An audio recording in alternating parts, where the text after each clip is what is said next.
قرآن مجید اللہ تعالیٰ کی کتاب ہے جو آسمان سے ہماری ہدایت کے لیے نازل ہوئی ہے۔ یہ یاد دہانی کے لیے آئی ہے، تذکیر کے لیے آئی ہے، پیغمبر اسلام پر نازل ہوئی اور ہم تک پہنچائی گئی تاکہ ہم اس کو سمجھیں، اس کے اندر سے تذکیر حاصل کریں۔ قرآن مجید نہ صرف آخرت کی یاد دہانی کرتا ہے بلکہ ہماری ذہن سازی کرتا ہے، ہمارے سوالوں کے جواب دیتا ہے، ہمارے ایمان کو اکھڑنے نہیں دیتا، اس کو مضبوط کرتا ہے۔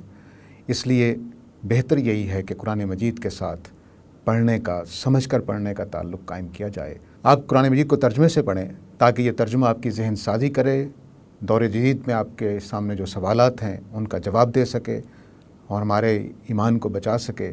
یہ کام صرف اور صرف قرآن کے ترجمے اور سمجھ کر پڑھنے سے حاصل ہو سکتا ہے۔